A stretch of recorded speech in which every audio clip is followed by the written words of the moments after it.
that whether it be farming or tourism, the corridor is extremely important. The joke used to be in Ukiah, you know when you're in Ukiah when you see the wrecking yard on the exit. And you know, it would sure be nice to clean things up. Taylor Road, as an example, is close to the freeway, but it's unseen from the freeway. I don't believe that anybody who drives up and down 101 ever knows that there's a transfer station there, which is exactly how it should be, a low-impact site. I do believe that no other alternatives were even looked for. I believe that consolidating it into one spot is probably a better way to go, and thank goodness they have the ability to do that now. Thank you. Thank you, Mr. Vall. Any additional speakers to this item? Okay. Please state your name for the record. Shannon Davis. I just want to say, I just recently became a nursing student, and we learned about a lot of disease and stuff that rodents can carry. And I have 3 cats, and a lot of our neighbors know our cats, and I think that it's really dangerous to have all those rodents around there and bringing that into our neighborhood. And I think that if they want to open a recycling plant or whatever they want to call it in people's backyards, I think maybe he should volunteer his backyard.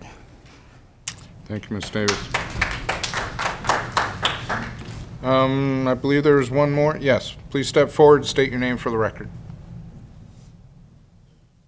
I'm sorry, I don't hear very well, but so I don't know what's been said real clearly before me. Okay, I'm Frank Noyd. There you go. Owned a piece of residential property in the area since the mid-'70s. Throughout our land, our legislative process is seldom perfect.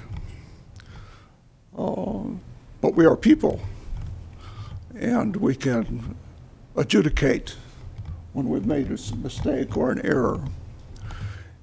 If we have the appeal to put this facility into the midst of a residential area while the valley has a perfectly good place for it near the sewage plant and current transfer station, something's wrong with our legislation.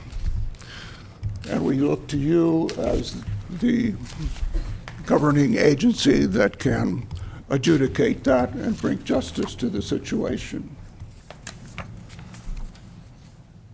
I suppose it comes down to money,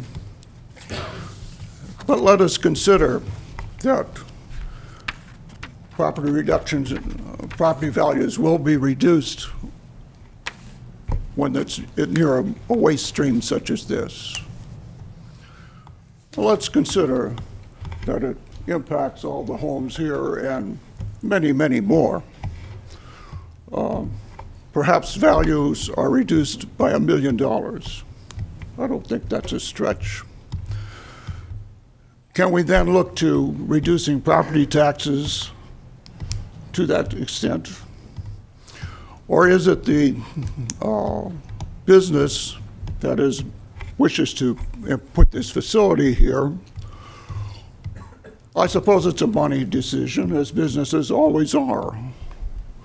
And perhaps it would cost a few more dollars to put this facility at a place that is currently proper for such a facility.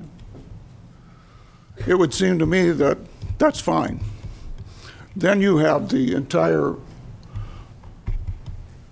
collection area bearing the responsibility. Maybe you have to raise rates to cover the expenses of doing that. But the current situation imposes that entire load on a few hundred people. That's not justice. And so I appeal to you to take this into your consideration. You have the power to change this and make the legislation correct for this situation. Thank you.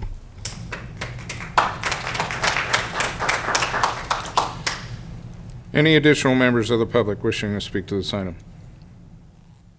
Okay, seeing no one step forward, I'll close public comment and bring it back to the appellant and the applicant for closing arguments. The appellants are first with 5-minute rebuttal.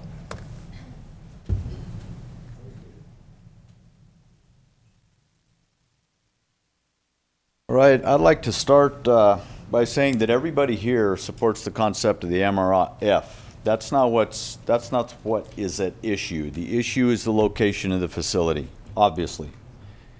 For the purposes of today's hearing, our position is that conditions were either not assigned or not adequate to mitigate the problems. Everybody except staffing, planning staff and the applicants seem to have identified. They either weren't adequate or they weren't even considered. That being said, an example of that is regarding self-haulers. The applicant has stated there won't be self-haulers there.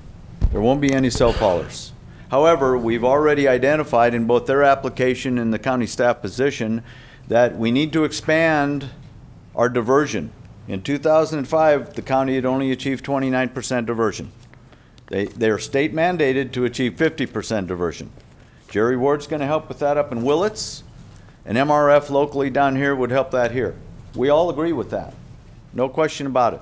The problem is we're putting it in a mixed-use area. A couple of the speakers have mentioned that this is an industrial area and accepted under the zoning class